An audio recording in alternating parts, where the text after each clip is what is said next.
Hi artists, welcome back to the art room. Today I'm going to show you how to draw the Pine Knob Elementary tiger. So let's get started.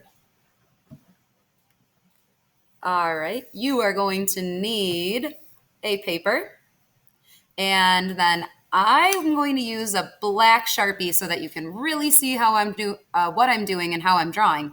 But if you'd like to use a pencil, you can do that too. The first thing I'm going to do is I'm going to find the center of my paper just to make it a little easier for me while I'm drawing. If you don't want to do this part, you can skip it, but it's just going to help me guide you. So I'm just going to fold my paper in half.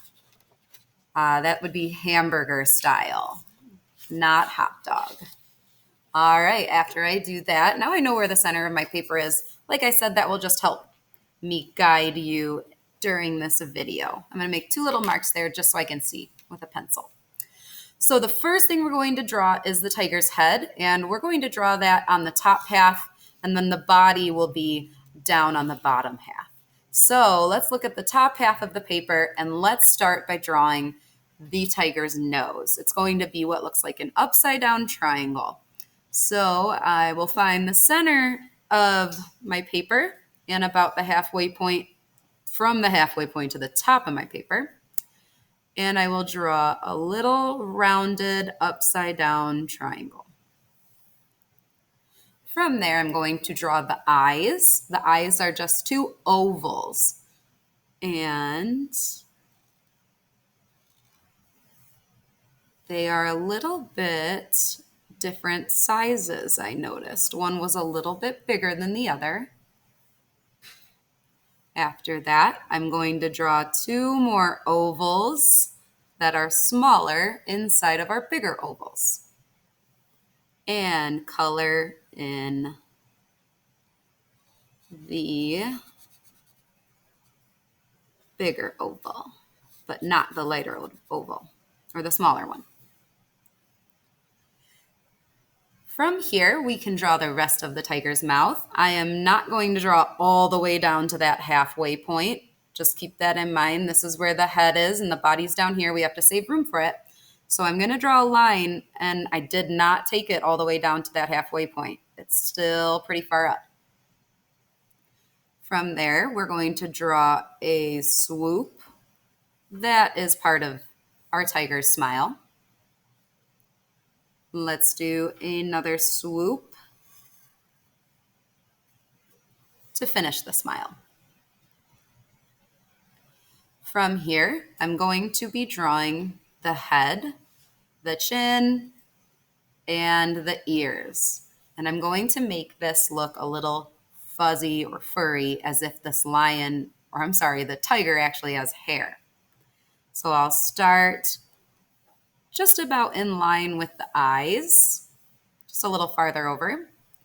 And as I drag my pencil down, I'm going to make little like jagged edges that just kind of remind me of a fur shape. And I'm going to come down and dip for the chin and do the same thing on this side. Start about eye level, and then as I draw down, make these jagged edges to look like fur. Up here for the ears, a little rainbow. And let's do it on this side too. And then to connect the top of the head, I'm just going to do some of our jagged lines to make him look furry on the top of his head. Inside of the ears, we are going to just create some detail. And on this side, we're going to make it look like his ear is turned a little bit. So check this out. We're going to kind of draw like a small rainbow line that connects the whole way. And then from the center, I want you to draw up to the top of the ear. So this one just looks like it's turned a little bit. And this one looks like it's straight forward on us. Now let's draw the body. My chin is just about on that halfway point for my tiger. So now we have lots of room for the body. So in order to draw the body, I'm going to start right here. It's underneath the mouth. It's kind of underneath the ear too. Okay, so I'm not in the center. I'm off to the side a little bit. And as I draw downward, I'm going to make him a little bit bumpy just to show kind of like some muscles and just some other things that might make it look a little more natural. And I'm going to keep drawing down and then save room for the paw at the bottom. Make a little bump for the paw. And then I'm going to swoop this line back up and stop. I'm not going to take this line all the way up to the top. I want to stop right here.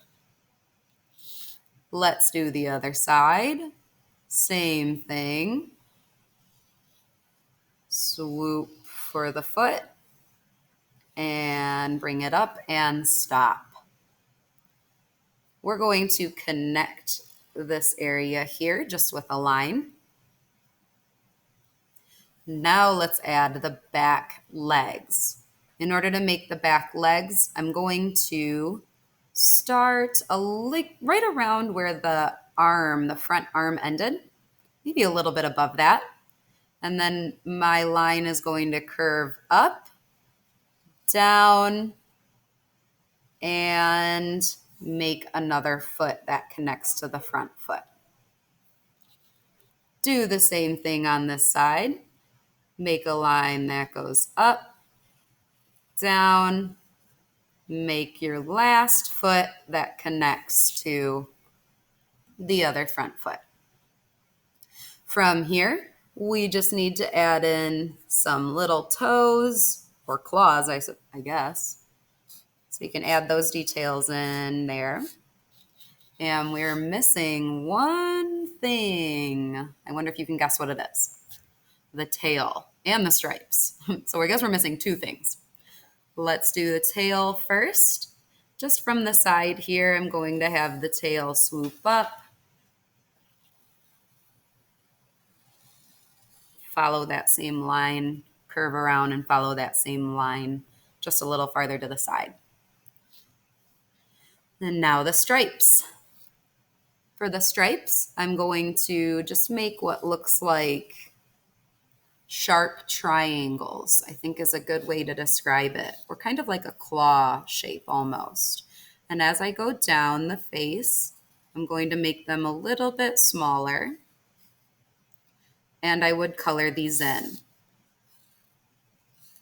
Now I'm going to just show you coloring in one of them, but I'll color the rest of them in later. So I'm going to save these. I'll color those in later. Okay, so just keep following along for the stripes. And it's okay if it goes over top of the mouth. You guys, guess what? I realized I just forgot one more thing.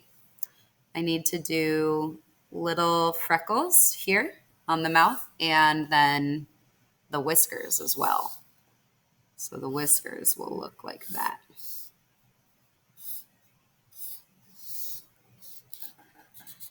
And like I said, it's okay that this stripe kind of covers up the mouth a little bit. Just color it in, and people will still know that the mouth just goes right over that stripe. Okay, the stripes for the body are going to just go along the side of the front arm here. So we're going to go make our sharp triangles all the way down the tiger's body. As they get farther down, I just make them a little bit smaller. Just like that. I try to make my stripes line up, but if they don't, that's okay. Actually, probably on a real tiger, they don't line up because nature isn't always perfect. We need some stripes for the legs. We'll do a stripe here and here. Same thing on the other side. And the last thing to do is the tail. So I'm just going to do some little triangles back and forth. Make them get a little smaller as they go up. I'm going to spend some time coloring in my stripes. So you can hopefully you can fast forward or just follow along with me and wait till the end.